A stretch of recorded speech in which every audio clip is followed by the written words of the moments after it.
This is a review of The Wisdom of Avalon Oracle Cards by none other than Colette Baron Reed, the queen of Oracle Cards. I've got to tell you, I have had this deck for so many years and I love it. I love this deck. I have worked with this deck on a daily basis during stretches and periods of my life where I just wanted to have an oracle close to me every single day. And if you notice, I have used this book, this oracle, so much that I actually have the pages kind of, yep, that's when you have an oracle for years upon years upon years upon years and you use it. It should look like you use it. Here you can see that I have dates. Now, as I film this is 2023, and here I have dates from 2009, which would have been, I don't know, 14 years ago. That's how long I've been using this deck. Okay, and this deck, as you can see, has bought me countless years of wisdom and guidance and questions and answered questions. And I would put dates when I would pull the card and what cards I would get and how I was getting these cards. I would keep track of all of that. And you can just see, I have worked with this card very intensively, some periods of my life more intensely than others, but you can see I was working with it in 2008, 2009, 2010, 2011, 12, 13. Yeah, this is an oracle, one of my favorite oracles in the world. Okay, and don't mind that my oracle book is a little tattered, because that's, like I said, what happens when you use it. Let's look at the cards, shall we? Now, I love the whole Avalon thing. These cards are not as vibrant and vivid as some other decks. The tones are more muted. They always gave me a feel of like Knights of the Round Table. I don't know why I get like Knights of the Round Table from this deck. And I love this deck, as you have seen already.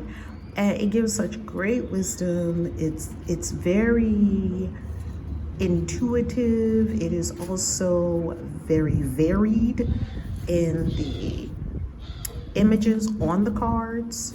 And as you can see, every so often they have these, what they call like directional cards that are kind of giving you direction. And then they have other cards that have the more specific energies of those particular cards. And some of these cards are directional cards telling you what direction to go in. It is a great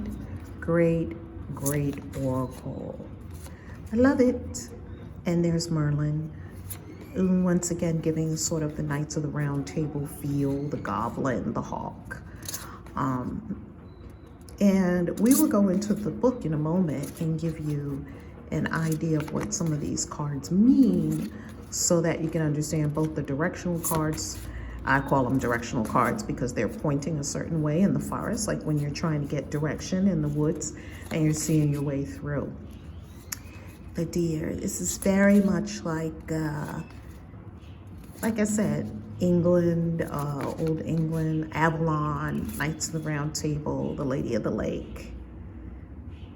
And you can even see that on them, they have some wording that will get you through the first level of meaning for them, right? Here she calls them the Sacred Journey markers. I call them the directional cards. Eagle, you can see it's about spirit, integrity, connection to the angelic realm. Really lovely. Have we gone through all of them yet? The Queen. Yep, we've gone through all of them. Now let's look in the book and look how well the gold held up on this deck. This deck looks almost brand new after me using it for so many years. This deck is over 13 years old. I've had this deck. Look how well the gold embossing held up. High quality. This is a high quality deck right here. Let's look at the Wasp, which is number 21. The number is right there in the corner. So let's look in the book. And you can see here that she has how to use the cards. Then she has the messengers of Avalon, and here's Wasp right here. Number 21 is Wasp. 44, we'll go to page 44. And then the guides of fairy, the earth fairy, the water fairy, the wind fairy, the fire fairy, and the goblin. Then all of the sacred journey markers that we saw. So let's go to 44 and look up the Wasp. And it gives you meaning of the Wasp: anger, retaliation, jealousy. And then she talks you through what's going on when you pull the Wasp. Love it, love it, love it. As you can see, one of my favorite decks over the years. It's a trusty oracle.